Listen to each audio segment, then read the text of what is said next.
Hell yeah! Okay, what we have at this time. What I would like to do at this time is to give you the appetizer, if you will, the sizzle before the steak. So to do that, what I'm going to do right now is introduce a man who literally has traveled all around the country just to come back home. I give to you a man whose claim to fame is Kevin Bacon used his name in the movie The Air Up There. He's a regular here at the Strand. He does Rocky Horror. So without any further ado, I give to you the comedic stylings of one Jimmy Dolan.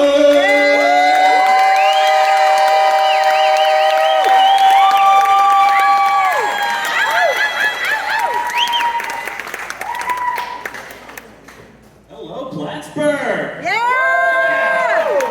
Yeah, home of the Michigan. Home of Champy.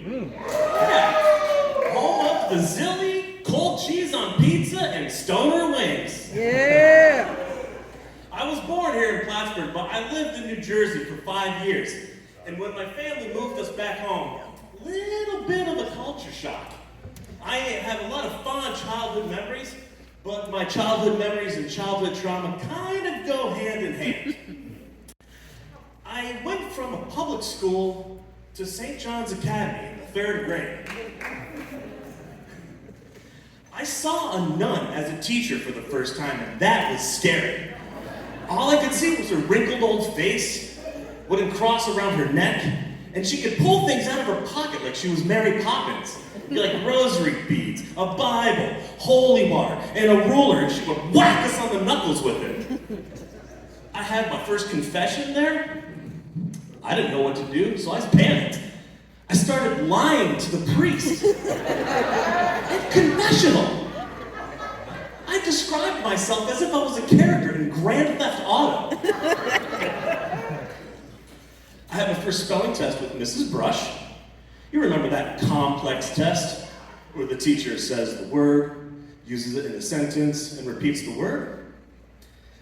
Yeah, I started crying halfway, and she stops to check on me, and she immediately starts laughing because I was writing everything she said like a courtroom stenographer. I was just like, Mrs. Brush, why? There's too many words, you're going too fast. My first encounter with the school nurse, terrifying. That woman had the bedside manner of Satan's mother. And she had these cold, dead, great white shark eyes. She was the first woman to tell me that I was colorblind. You remember that stupid book with the different colored polka dots? Yeah. I ran back to Mrs. Brush crying because I thought I was never going to see colors again. Also found out the hard way that the funding for playground equipment at Catholic schools is very different. I discovered this when I got a 2-inch splinter in my right hand. Yeah, I'm in the 3rd grade and I got my first stigmata at Catholic school. And of course, I had to go through the cafeteria to get to the nurse's office while all the junior high kids were eating, so ruined many lunches that day as I was dripping blood all over the floor. I could hear all the junior high boys be like, "Oh my God, check out that kid's hand!" And all the girls were like, "Oh my God!" And I'm just like, "I'm sorry!" I was really hoping to bleed out before I got to her office. Sadly, I got there just in time to watch her use her great white shark teeth pull the splinter from my hand.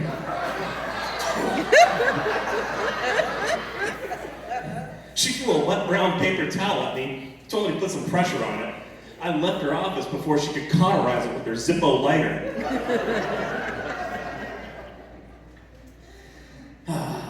So, in 1989, I had the original Nintendo Entertainment System. And one of my favorite games to play was called Golgo 13. Essentially, this game was a knockoff of James Bond. At one point in the game, the spy sleeps with a female character at a hotel, and his health meter shoots up to 100%. Talk about, oh, James. Yeah. That useless bit of information will make sense in one moment. Having college apartments directly across the street from an elementary school is a fantastic idea. Especially those college kids that live at 60 Broad Street. If you know, you know. Every afternoon, the college kids are blasting music and the girls are sunbathing on that little roof of the front entrance. Myself and my fellow male classmates were easily distracted every afternoon just looking out the window. It got so bad that our principal had to come to our classroom to give us a talk, which required the prerequisite of the talk. The principal goes, "It has been brought to my attention that there are a lot of sexual innuendos coming from this classroom." He finished his spiel and left. I raised my hand and I asked Mrs. Brush, "Why was the principal talking about a sexual Nintendo?" I thought he was mad at us for playing Golgo 13. Before Mrs. Brush can answer my ridiculous question, my classmate sitting next to me is just like, "The principal said sexual window because you boys keep looking at the girls tanning." And that's when Mrs. Brush is just like, "Okay, everybody, it's time to color."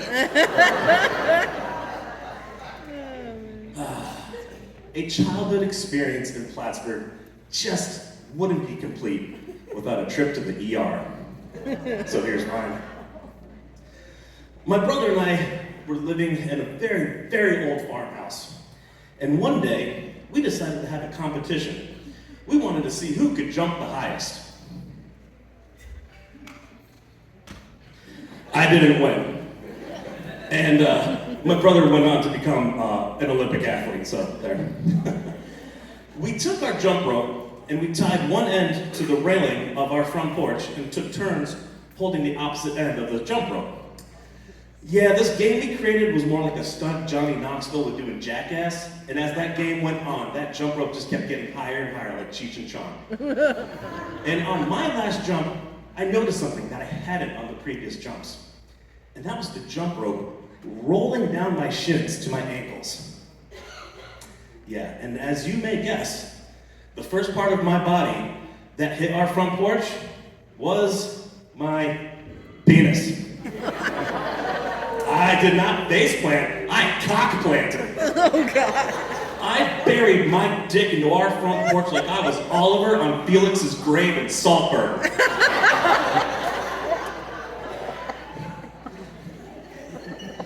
I stand up and I pull my shorts down. I pull my Knight Rider underwear with David Hasselhoff's face on my butt down to my ankles, and I'm inspecting my genitalia because it hurts. I instantly had a blood blister on the tip of my penis. Oh my God.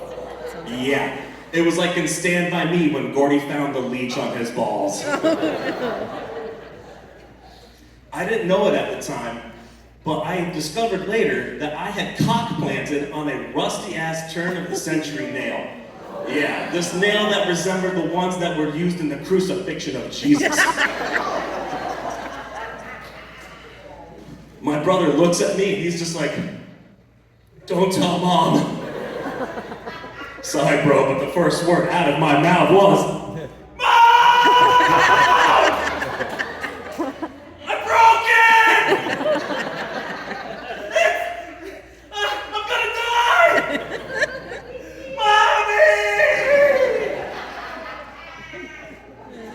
My poor mother sees me from the front door, waddling like an injured penguin to her with my little wang in my hand. And all this poor woman can say is, "Oh, my baby boy!" She pulled my shorts up, she grabbed her purse and keys, and she got me to that ER in record time, baby. All right, ladies and gentlemen, thank you so much. That is my time. Keep it going. Give me a round of applause for